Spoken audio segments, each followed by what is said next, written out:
"Grandpa, run!" My granddaughter's scream broke the peace of our family cruise. Her eyes, wide with fear, begged me to leave the luxurious liner we had boarded together. I decided to listen, and it saved my life. You won't believe what my son wanted to do. Before we continue, please subscribe to the channel and let us know where you are listening in the comments. My hands trembled slightly as I reached for the coffee pot. Not from age, mind you. From something I couldn't quite name yet. The kitchen felt peaceful in that golden afternoon light, everything in its proper place.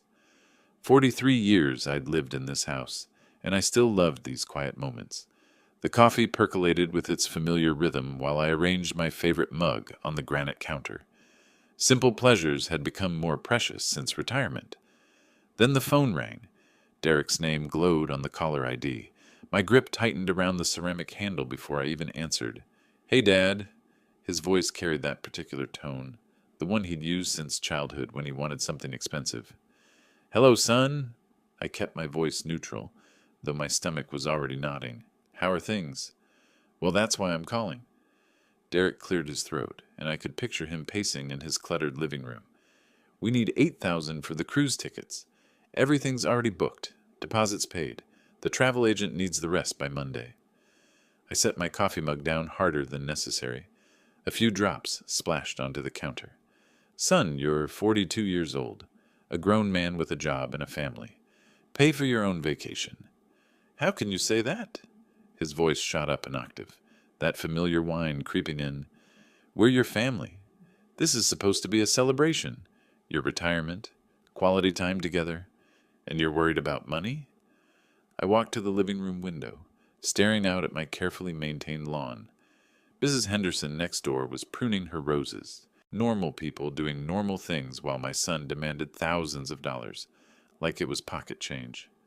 "I'll pay for Lily's ticket," I said firmly. "She's 10 years old. She shouldn't suffer because her parents can't budget properly." "Dad, come on." Now he sounded desperate, which somehow made it worse. "We're talking about a family trip here. 7 days in the Caribbean. When's the next time we'll all be together like this?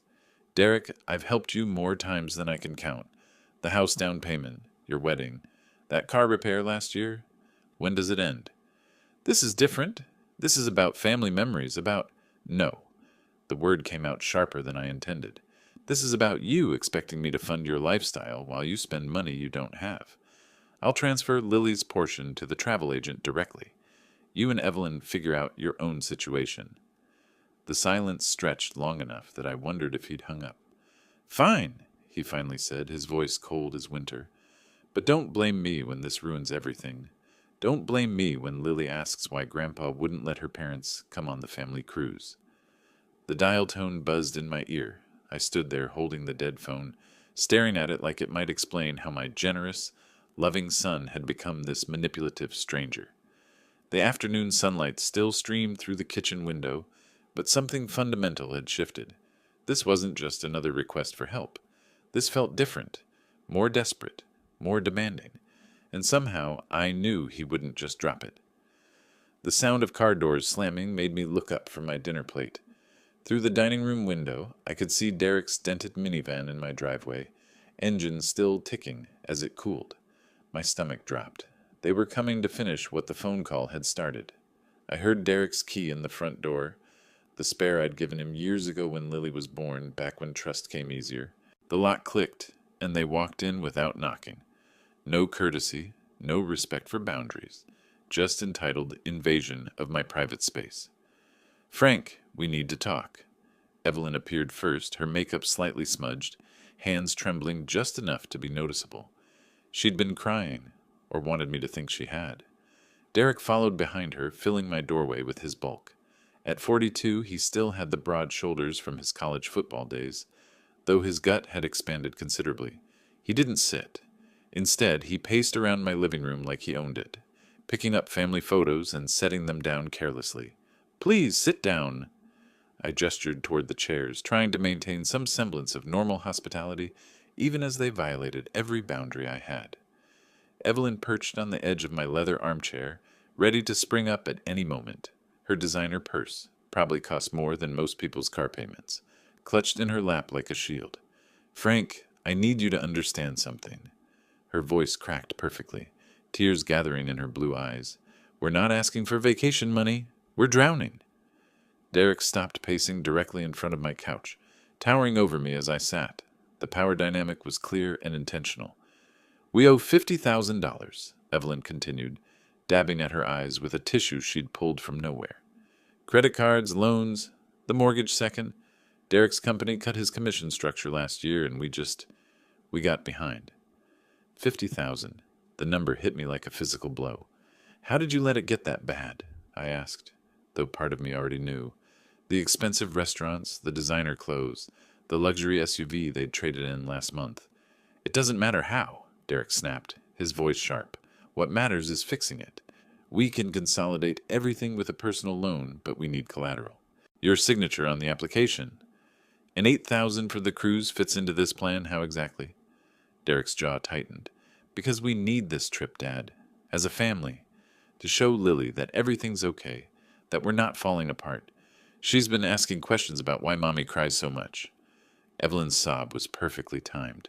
"Besides," Derek added, his voice dropping lower, more threatening, "if we can't afford to go, maybe Lily should stay home too.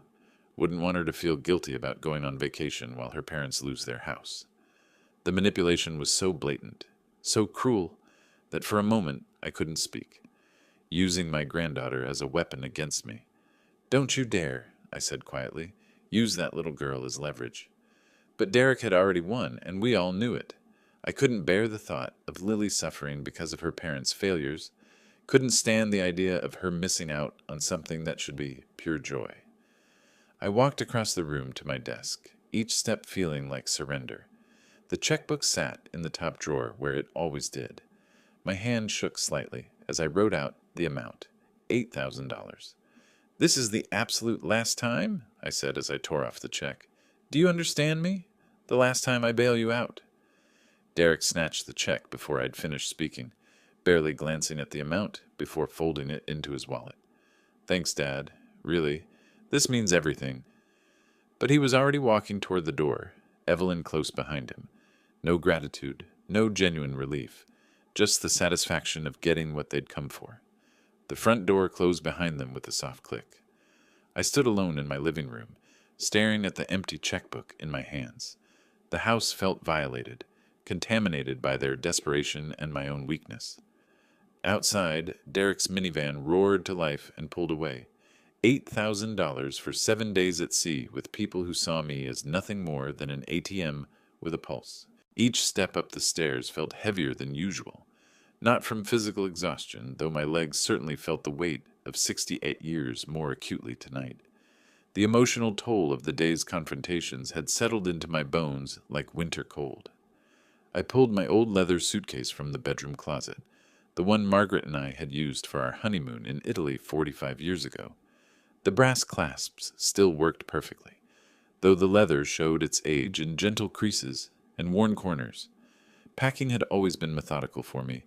Shirts folded just so, pants hung to avoid wrinkles, toiletries arranged by size.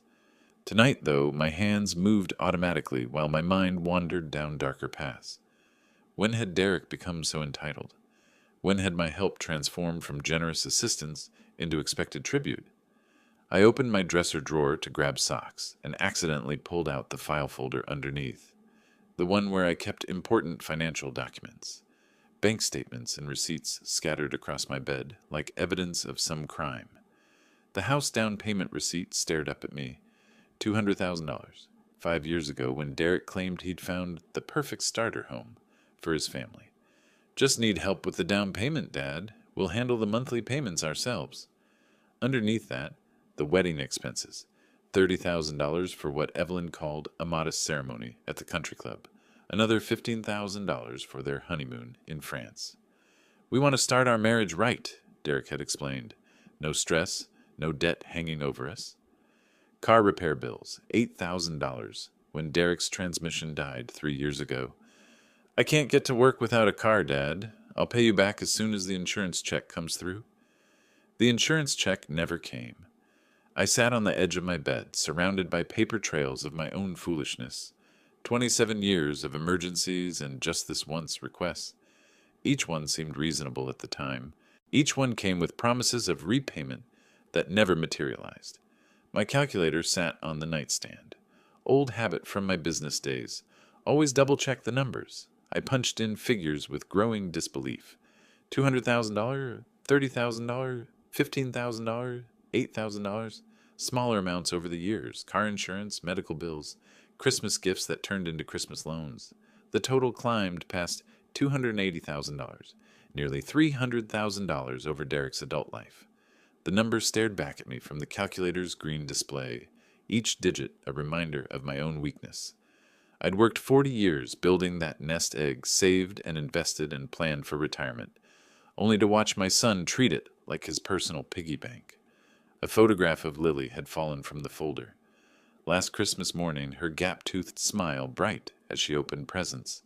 She'd hugged me so tight that day, whispered, "I love you, Grandpa," in my ear while Derek and Evelyn argued about whose turn it was to do dishes.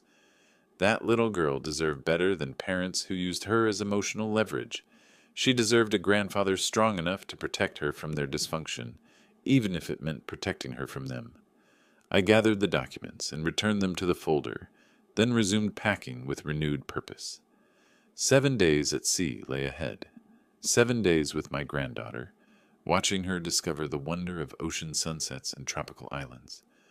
Whatever else happened on that cruise, I was determined to give Lily memories worth treasuring, the kind of memories every child deserved, free from the weight of adult problems and parental failures.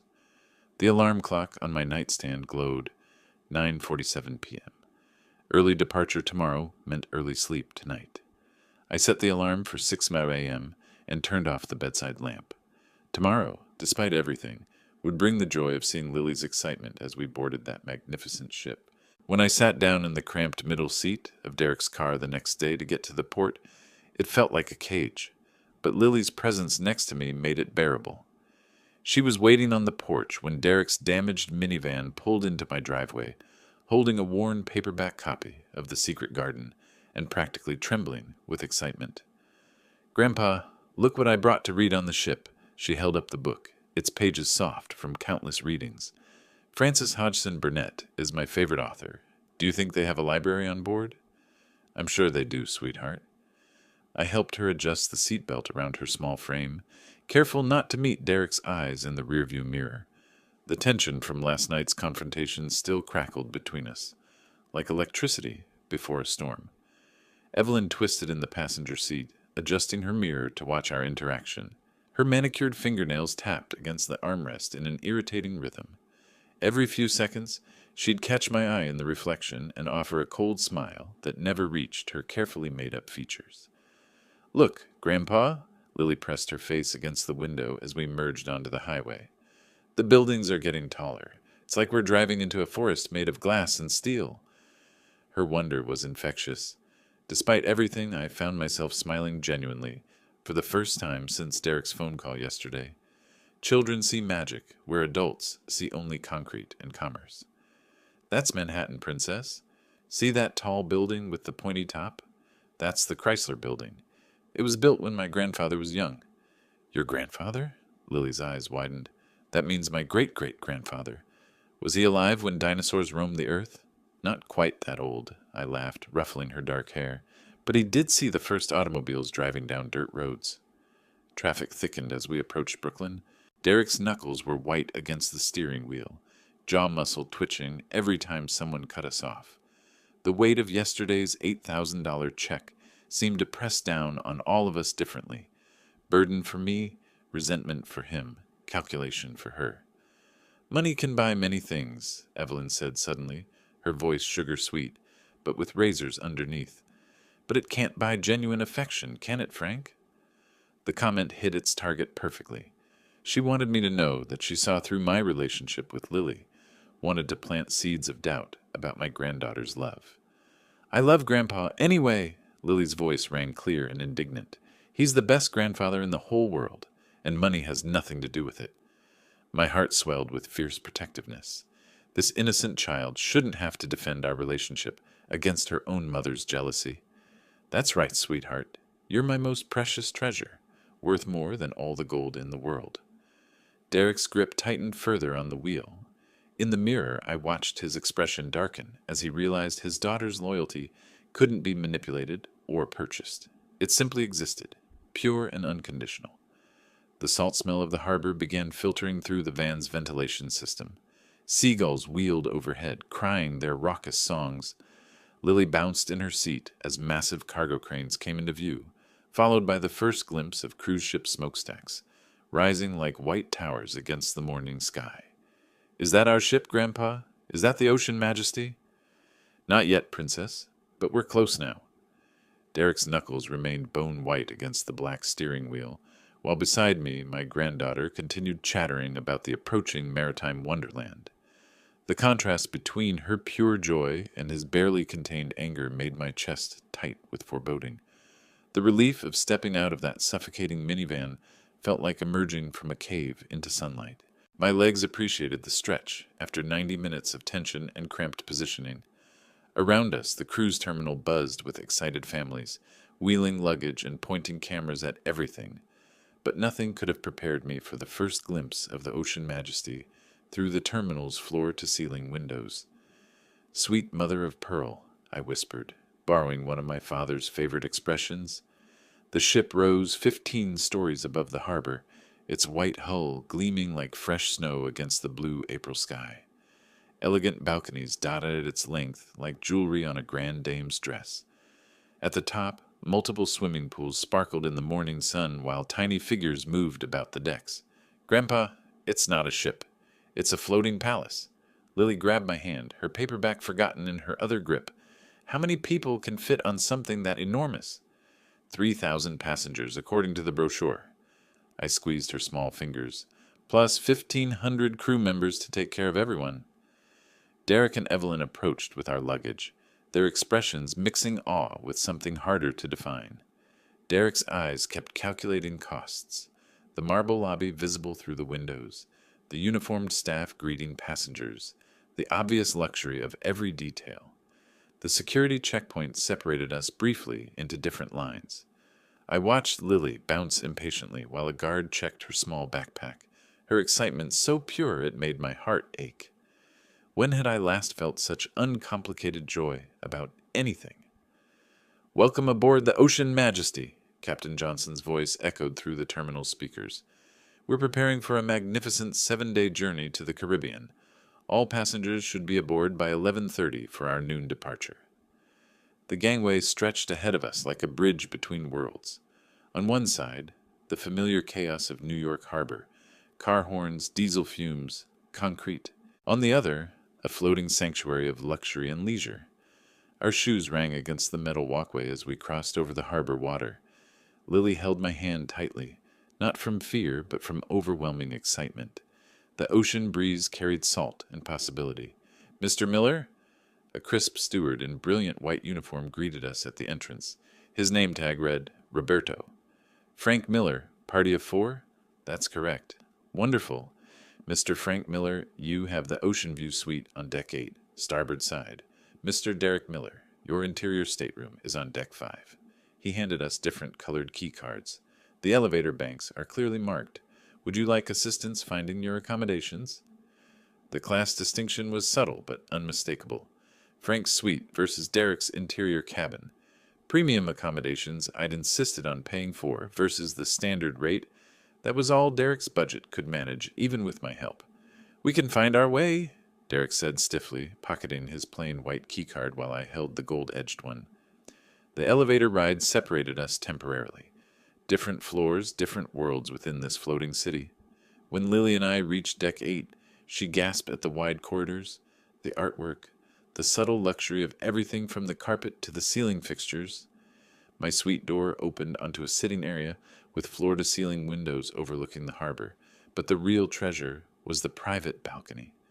"Grandpa, come see this." Lily had discovered the sliding door and stepped outside. "We can see the whole harbor from here. Look, there's the Statue of Liberty waving at us." I joined her on the narrow balcony, breathing in the salt air and watching harbor traffic move around us like a choreographed dance. Tugboats guided cargo vessels while smaller craft darted between the giants. In the distance, Lady Liberty raised her torch toward clouds that looked painted against the blue sky. For the first time since Derek's phone call yesterday afternoon, I felt genuinely peaceful. Here, surrounded by ocean and possibility, the weight of family drama seemed lighter. The ship's horn sounded a long, deep note that vibrated through the deck beneath our feet.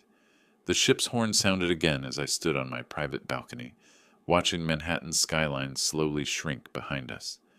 The Statue of Liberty passed close enough that I could make out individual details on her copper surface, tourists tiny as ants gathering at her base. This was what peace felt like. I'd almost forgotten. The main dining room at lunch buzzed with the excited chatter of 3,000 passengers beginning their adventure.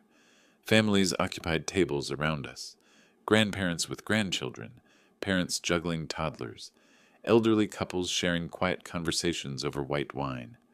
Normal people enjoying normal vacations without the undercurrent of financial manipulation that poisoned every interaction with my son. "Mr. Miller, would you care for our signature welcome cocktail?" The waiter appeared beside my table with a tray of colorful drinks garnished with tiny umbrellas.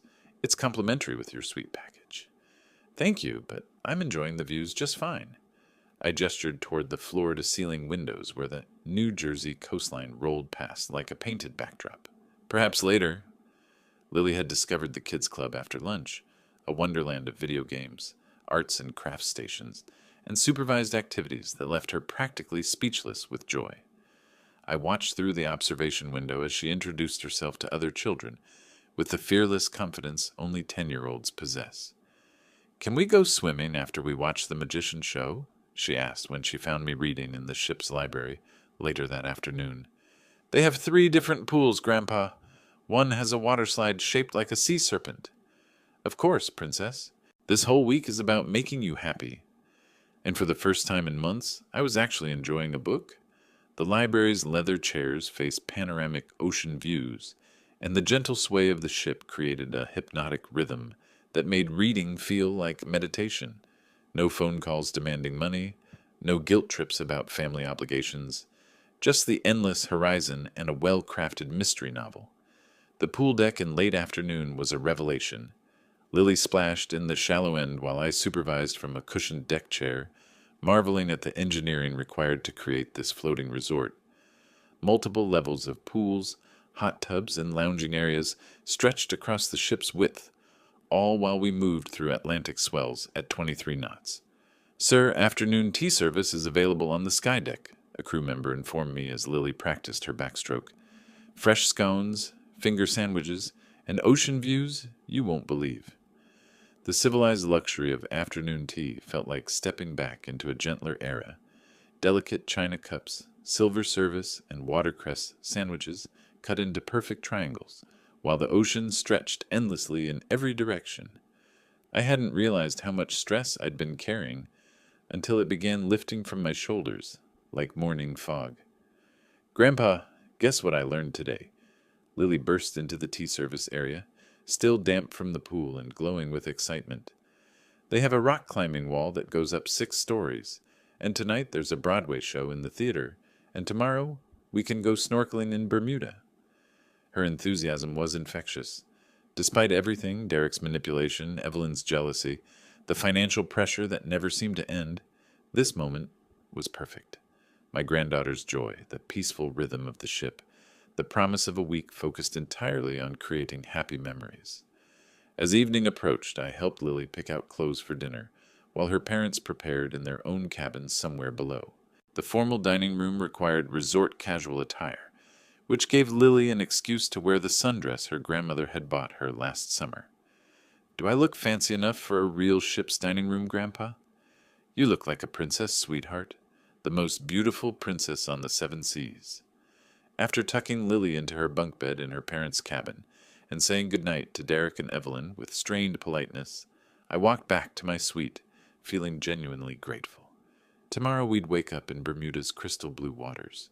Lily would snorkel for the first time, see tropical fish, collect shells on pink sand beaches. The week stretched ahead like a gift, 7 days of pure joy with my granddaughter before returning to the complicated realities of family and finances. The sunset painted the Atlantic in shades of coral and gold as I settled deeper into my deck chair, finally allowing myself to truly relax. The mystery novel lay open in my lap, while gentle ocean swells rocked the massive ship like a cradle. Other passengers strolled past, pointing cameras at the horizon where the sun touched the water. This was peace. This was what I'd worked 40 years to earn. Then I heard running footsteps. "Grandpa!" Lily's voice cracked with panic as she burst onto the upper deck, her face flushed and tear-streaked. She stumbled between deck chairs, frantically scanning the crowd until her eyes found mine. My book tumbled to the deck as I stood, immediately alarmed by her terror. In 10 years, I'd never seen my granddaughter look so frightened. "Princess, what's wrong?" I pulled her close, feeling her small body trembling against my chest. "What happened?" She glanced over her shoulder toward the ship's interior, then whispered urgently in my ear, "We have to get away from here. Right now, Grandpa. They're going to hurt you tonight." My blood went cold. "Who's going to hurt me? Lily, you need to tell me exactly what you heard." "Mom and Dad." Her voice was barely audible, muffled against my shoulder. I went back to get my book from their room, and I heard them talking through the bathroom door. They said they're going to put something in your drink at dinner, something to make you sleepy. And then...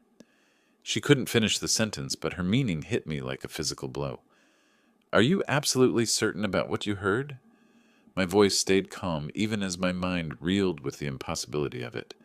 My own son, planning to murder me. "They said you'd be drowsy, and they'd take you up to the deck for fresh air. But really, they were going to push you over the railing when nobody was looking." The words rushed out of her in a terrified whisper. "They said it would look like an accident, an old man losing his balance." The deck seemed to tilt beneath my feet, though I knew the ship was steady.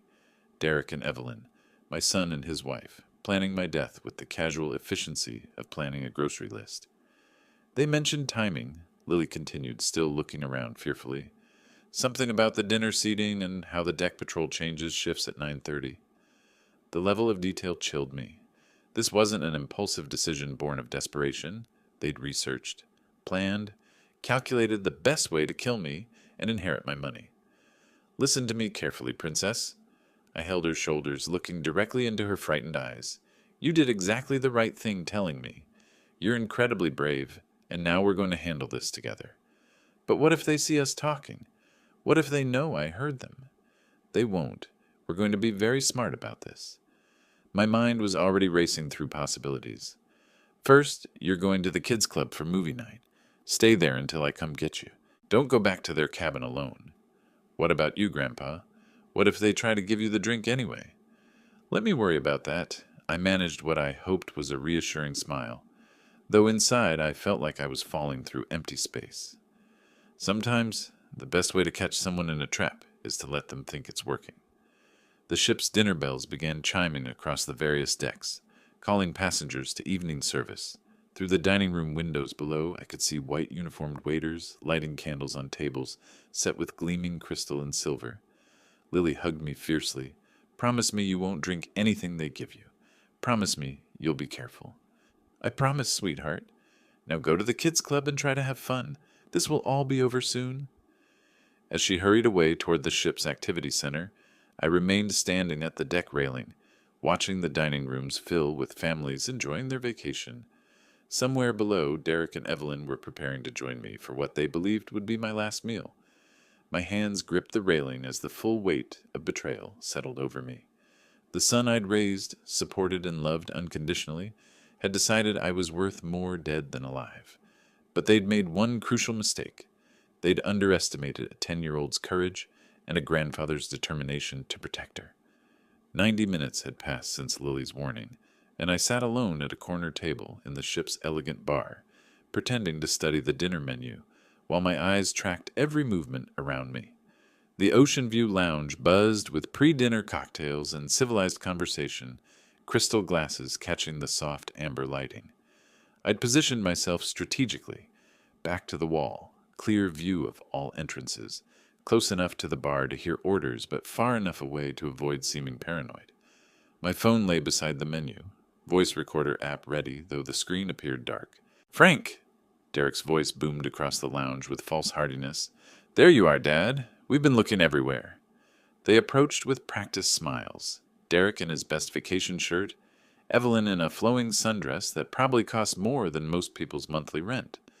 But I could see the calculation behind their eyes now, the predatory assessment I'd been blind to for years. Mind if we join you? Evelyn slid into the chair across from me without waiting for an answer. We thought it would be nice to have drinks together before dinner, like a proper family vacation. Absolutely. Derek signaled the bartender with an authoritative wave. 3 martinis, please. Grey Goose, extra dry, just like my dad always orders. The bartender nodded and began preparing the drinks, but something in Derek's tone made my skin crawl. Too specific. Too insistent. I'd never been particular about vodka brands, and Derek knew it. Actually, I said casually, closing the menu, I'm feeling a bit queasy from the ship's motion today. Think I'll skip alcohol and stick to ginger ale. Derek's smile faltered for just a fraction of a second.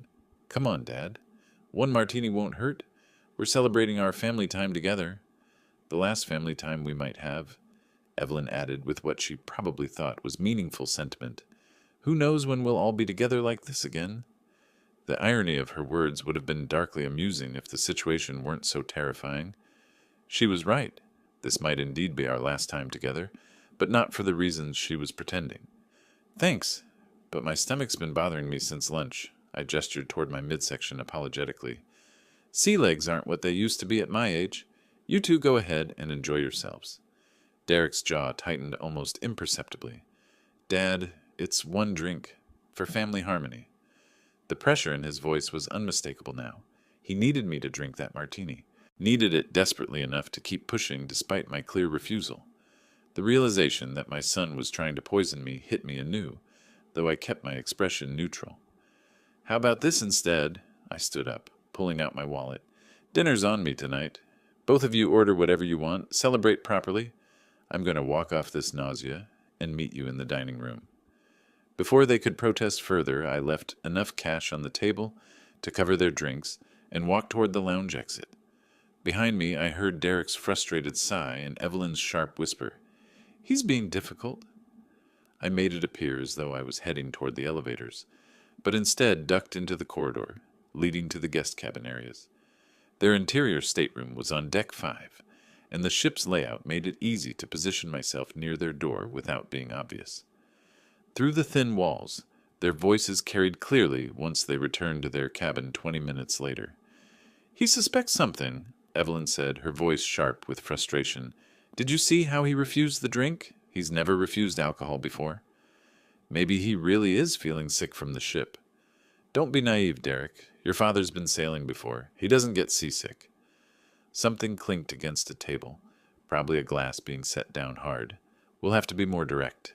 What do you mean? Tonight, during his usual deck walk, you know he always takes that stroll around 10 o'clock to look at the stars? The patrol shift changes at 9:30, just like we planned. 15 minutes with minimal security coverage. My hands shook slightly as I activated my phone's voice recorder, holding it close to the wall. Push him over? Derek's voice was barely audible. It's the only way now. Make it look like he slipped on the wet deck. Tragic accident. Elderly man loses his balance. The insurance will pay out, and we'll inherit everything within 6 months. I'd heard enough. More than enough. Back in my suite, I replayed the recording 3 times, each playback making the reality more horrifying. My son's voice discussing my murder with the same tone he might use to plan a grocery shopping trip. The life jacket hanging in my closet caught my eye as I paced the small sitting area. They thought they were hunting a helpless old man. They had no idea the old man was now hunting them. The harbor pilot boat guided us through the coral reefs surrounding Hamilton as I stood at the ship's rail, watching Bermuda's pink sand beaches and pastel houses grow larger. My escape bag sat hidden behind a life preserver rack, packed with essentials and the recorded evidence of my son's murder plot. 14 hours had passed since I'd learned the truth.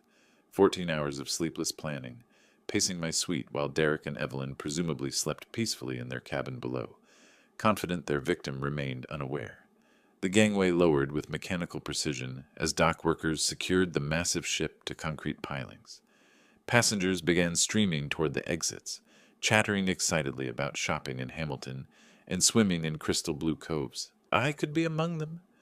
walk off this ship, catch a flight to New York, and file a police report from the safety of my own home. Let Derek and Evelyn explain to authorities why they'd planned my murder. My hand closed around the bag's strap. "Grandpa!" Lily's voice rang out across the deck as she ran toward me, already dressed for shore excursion in her bright yellow sundress and sandals. "Isn't it beautiful? Look at the water. It's like swimming in liquid jewels." Her excitement stopped me cold.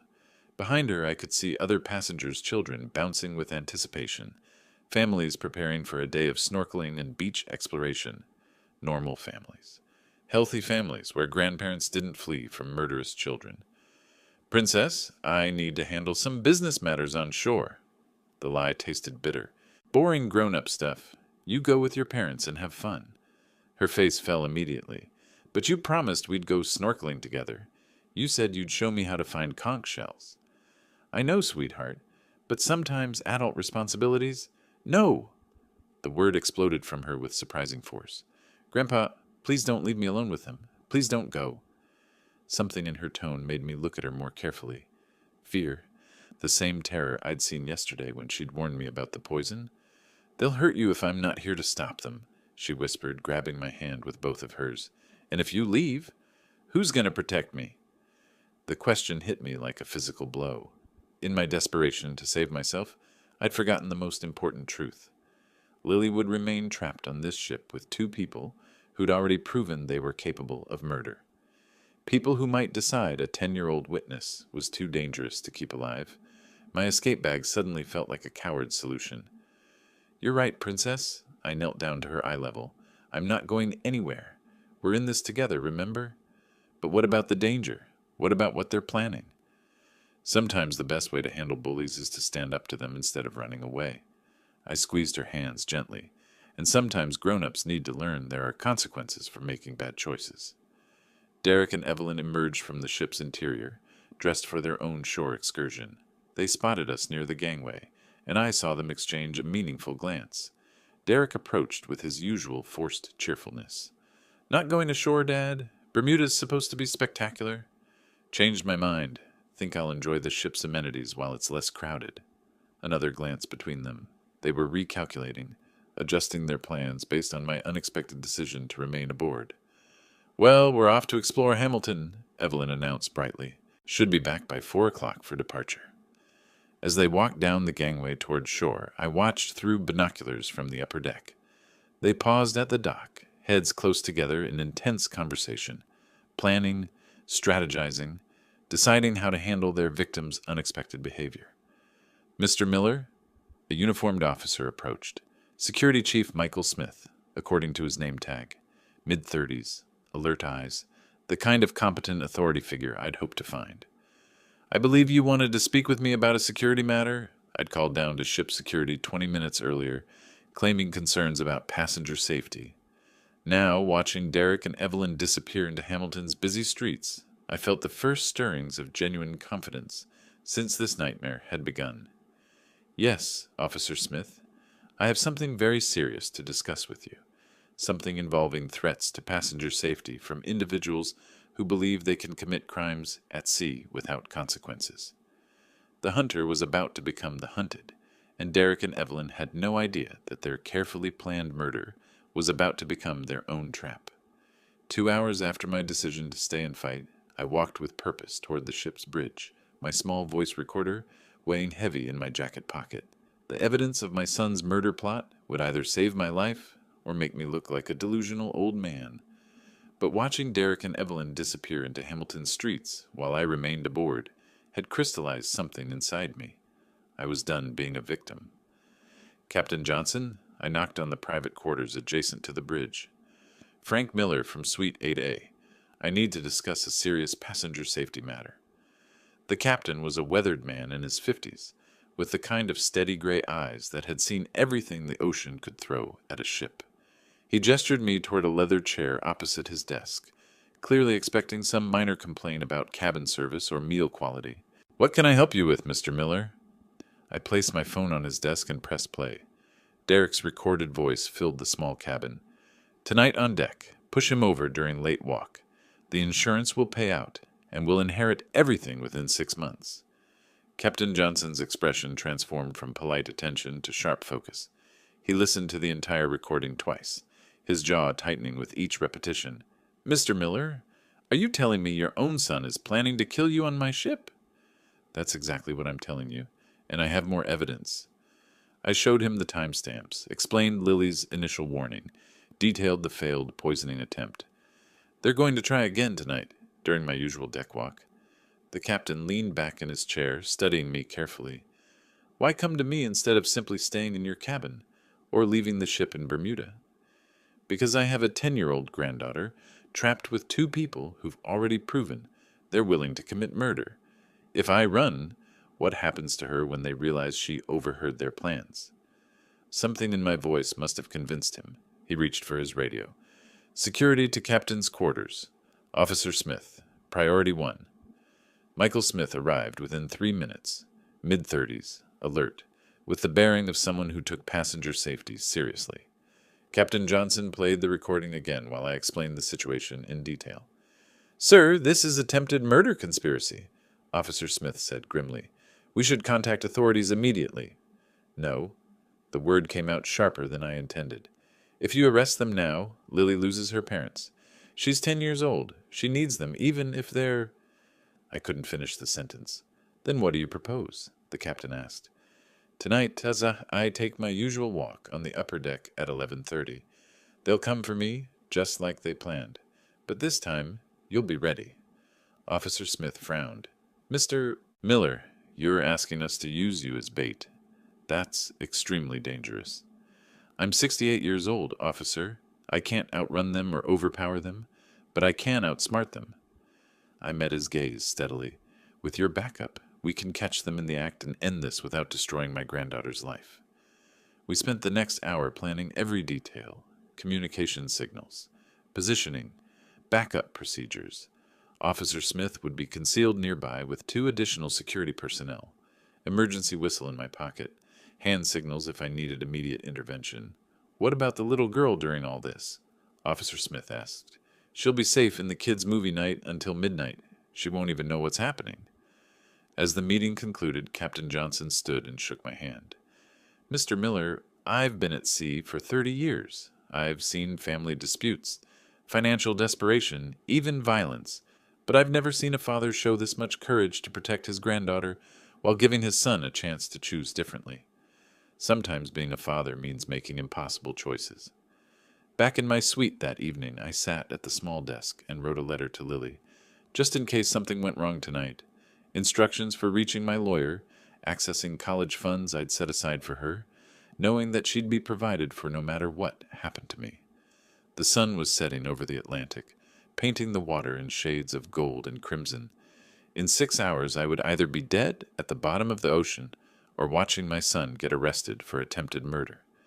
I sealed the letter in an envelope marked "For Lily" and tucked it into the desk drawer. At 11:25 p.m. I stood at my cabin mirror, checking my appearance one final time. Gray hair combed, cardigan buttoned, the picture of a harmless old man taking a contemplative evening stroll.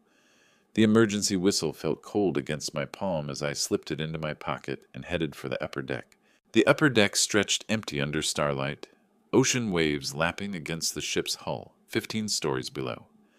I positioned myself at the predetermined spot along the starboard rail, hands clasped behind my back like an elderly gentleman contemplating the infinite darkness of the Atlantic. To any observer, I appeared completely alone and vulnerable. But Officer Smith waited in the shadows near the lifeboat station, with 2 additional security personnel positioned at strategic points around the deck. My emergency whistle pressed warm against my palm, ready to signal the moment things went wrong. "Dad?" Derek's voice emerged from the darkness behind me, artificially concerned. "What are you doing out here so late?" I turned slowly, unsurprised to find both Derek and Evelyn approaching from the deck entrance. They'd dressed in dark clothing, black pants, navy windbreakers that would be nearly invisible against the night sky. "Couldn't sleep," I replied calmly. "Sometimes the ocean helps clear my mind." "You should be more careful walking alone at night," Evelyn added, moving to position herself between me and the deck entrance. "The rails can be slippery with sea spray, especially for someone your age." Derek said, stepping closer. Balance isn't what it used to be, is it? They were flanking me now, one on each side, gradually backing me toward the ship's rail. The choreography was smooth, practiced. They'd clearly rehearsed this moment. Actually, my balance is fine. I straightened to my full height, meeting Derek's eyes directly. Just like my hearing was fine yesterday when I overheard your conversation about pushing me overboard. Derek's face went white in the starlight. What are you talking about? I know everything, son. The poison in the martini that didn't work. The plan to make my death look accidental. The inheritance you're so desperate to claim. My voice stayed steady despite my racing heart. I even know about the 15-minute window when security patrol changes shifts. You're delusional, Evelyn snapped, but her eyes darted nervously around the empty deck. We came up here because we were worried about you. Evelyn moved to block my other escape route while Derek tried to force me backward toward the rail. His grip was strong, fueled by desperation and 42 years of resentment. But I'd been preparing for this moment all day. The emergency whistle shrieked across the deck as I pressed it to my lips with my free hand. The sound cut through the ocean night like a siren, echoing off the ship's superstructure. Security! Security! I shouted as Derek wrestled for control of my arm. Shut up! Derek hissed, trying to clamp his hand over my mouth while pushing me toward the rail. Nobody's coming to help you. That's when Officer Smith stepped out of the shadows. Step away from Mr. Miller immediately. 2 additional security officers appeared from opposite sides of the deck, their flashlights cutting through the darkness like laser beams. Derek released my arm so quickly I almost stumbled. This isn't what it looks like, Evelyn said quickly, raising her hands. We were just trying to help him get back inside safely. By forcing him toward the ship's rail? Officer Smith's voice was professionally calm but deadly serious. Turn around and put your hands behind your backs. This is entrapment, Derek protested as the handcuffs clicked around his wrists. We weren't doing anything illegal. Conspiracy to commit murder, attempted assault, and endangering passenger safety, Officer Smith recited. Mr. Miller, are you injured? I caught my breath against the deck rail, adrenaline making my hands shake. No, just grateful you were nearby. Wait until the media hears about this, Evelyn spat as her own handcuffs were applied. An old man tricking his family, using his own granddaughter to... Enough! My voice cut through her protests with quiet authority. You tried to kill me for money. Lily saved my life because she loves me. The only trick here was believing you still had souls worth saving. As the security officers led them away, Derek looked back at me one final time. This isn't over, Dad. Money changes everything. You'll see. But standing alone on the deck afterward, watching the stars reflect on the endless ocean, I realized he was wrong. Money hadn't changed anything that really mattered. 45 minutes after the arrests, I sat in the ship's security office giving my formal statement, while Derek and Evelyn were processed in the adjacent holding area. Through the thin wall, I could hear Derek's angry protests, alternating with Evelyn's calculating attempts to negotiate their way out of consequences. Mr. Miller, Officer Smith looked up from his report, will need to contact authorities at our next port. Nassau Police will want to interview everyone involved. No. The word surprised even me with its finality. Sir, I thought about Lily, asleep in her bunk bed, innocent of the knowledge that her parents had tried to commit murder. Officer Smith, what would happen to my granddaughter if her parents are arrested and imprisoned? She'd likely be placed in protective services until family arrangements could be made. She's 10 years old. She's been through enough trauma without losing her parents to prison. I leaned forward in my chair. What alternatives do we have? Officer Smith frowned. Captain Johnson has authority to confine passengers to quarters for the remainder of the voyage, but attempted murder is a serious crime, Mr. Miller. They failed. I'm alive and unharmed. Sometimes justice is about prevention rather than punishment. From the holding area came Derek's voice. This is all lies. We never tried to hurt anyone. That old man is manipulating everyone. Officer Smith looked at me questioningly. Are you certain about this decision? Officer, I've spent 40 years in business negotiations. Sometimes you win by destroying your opponent. Sometimes you win by making sure they can never threaten you again. I stood up slowly, feeling every one of my 68 years. Confine them to their cabin for the rest of the cruise. Ban them from any shared spaces. I just want to enjoy 3 more days with my granddaughter before we return to port. And after the cruise? After the cruise, they'll have some very serious decisions to make about their future, with or without me in it. The next morning brought crystalline Caribbean waters and sunshine streaming through my suite windows. I found Lily at the Kids Club breakfast buffet, chattering excitedly with new friends about the day's planned activities. "Grandpa!" She ran to hug me, her face bright with 10-year-old joy. "Can we go snorkeling today? The activity director says the reef here has parrotfish." "Absolutely, Princess. Just you and me today." "What about Mom and Dad? Are they still feeling sick?" I knelt down to her eye level, choosing my words carefully. "They need to rest in their cabin for a few days. Doctor's orders. But that means we get extra adventure time together." Her face lit up with the pure happiness that only children can feel about unexpected treats. "Just us? Really?" "Just us." The remaining 3 days of our cruise became exactly what I'd hoped for when this journey began. Precious time with my granddaughter, watching her discover the wonders of tropical fish and coral gardens, teaching her to play shuffleboard on the ship's deck, reading together in the library while ocean waves rolled endlessly past the windows. Derek and Evelyn remained confined to their interior cabin, meals delivered by room service, isolated from the joy and beauty surrounding them. Occasionally I'd glimpse them through their porthole window, Derek pacing angrily while Evelyn stared at her phone, probably calculating their dwindling options. On our final morning, as Manhattan's skyline appeared on the horizon, Lily and I stood at the ship's rail, watching the sunrise paint the sky in shades of coral and gold. "Grandpa, this was the best vacation ever," she said, leaning against my side. "Even better than I imagined." "For me too, sweetheart. For me too." I felt the emergency whistle still in my pocket, a reminder of how close we'd come to losing everything. But we hadn't lost. We'd won. Not through revenge or destruction, but through protection of what mattered most. As the ship docked in Manhattan and passengers began gathering their luggage, I kept one hand on Lily's shoulder and one eye on the security officers escorting Derek and Evelyn to a separate exit. They'd face their own consequences in their own time. But the little girl beside me would grow up knowing her grandfather had chosen love over vengeance, mercy over justice, and family bonds over the bitter satisfaction of punishment. Sometimes the greatest victory is knowing when not to destroy your enemies, but simply to ensure they can never hurt the people you love.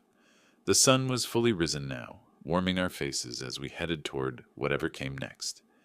If you like this story, please like this video, subscribe to the channel, and share your impressions of this story in the comments. To listen to the next story, click on the box on the left. Thank you for watching.